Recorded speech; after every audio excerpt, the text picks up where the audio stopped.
Hey YouTube, how's it going? We got another video here of the Culling on Xbox One. In today's video, I'm going to be talking about the first patch that has come to Xbox. They patched the PC last week, and now the Xbox folks are now getting it. It's fixing a lot of issues, adding some new things, and changing a few things in ways that I'm not too excited about. Let's start with some of the new additions. Well, now when you go into the bathrooms and you open up the toilets, things can actually spawn in there. I played a game previously today, and I actually found some bandages there. So you'll be able to actually find things in the toilets. I'm not sure what else is in there, but we'll find out as we look into toilets going forward. The next big change is they've changed the prison map. They've added detail. They've added names to locations. I think that's a really good improvement.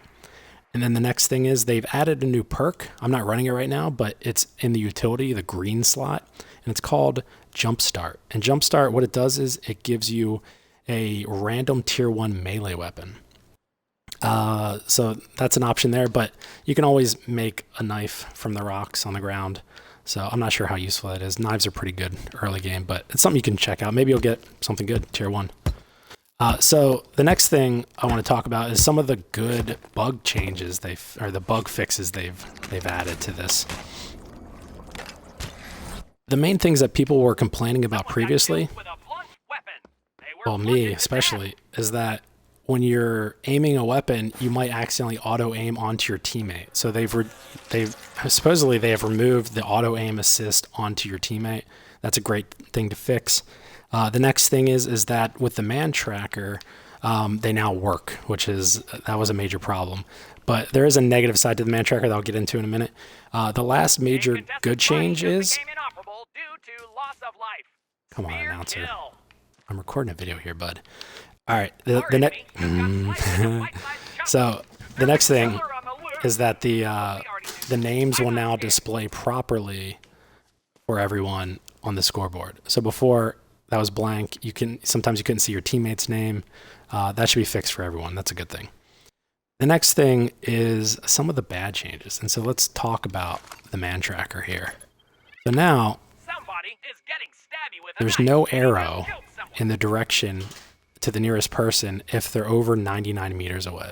So as you can see, I just happen to walk in the right direction. There's someone, I can actually see them in the distance. So the man tracker is not terribly useful for hunting anymore.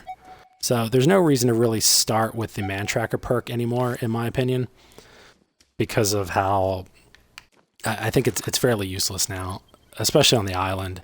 Because you'll just be walking around waiting for an arrow, going in every direction. I think it's kind of a wasted time now. So it can't really be used in the hunting fashion as it did before. The next kind of bad thing they changed is they've reduced the stamina cost for sprinting. So I'm now sprinting. I'm now going to this tree. It now went down one unit. And I got to here, 2 units. So basically, you can run forever. There's no reason to run recovery anymore, the yellow movement perk, because you don't need it. You can run forever. People are going to be running. Bludgeon weapons are going to be huge now after this patch, because you want to cripple people. Caltrops, crafted or otherwise, will be very good to have. The last thing is they've disabled co-op from the quick play menu. So by default, co-op is disabled. So new people entering the game, it's kind of a good thing. They won't accidentally go into co-op and not know what they're doing. They can start off in solo. So now you have to purposely select co-op if you want to play with a random, or if you have a teammate, you'll automatically start into co-op, obviously. One of the other kind of cool fixes they had, we'll end with that. When you squat down to crawl, not to crawl, to crouch, there we go. Got some help. You toggle on the right stick. You can now toggle between crouching and running. You no longer will accidentally push the left stick too hard to start running. So if there's some traps in these doors, you can now toggle crouch, and you don't have to worry about running accidentally through punchy sticks or whatever it might be. So that's also a good change. But yeah, let's throw this. We don't need a man tracker. We don't need recovery. We can run forever. But they did fix a lot of you know, the bug changes. We'll see how it changes the game. So good luck with that. Thanks for watching. Bye.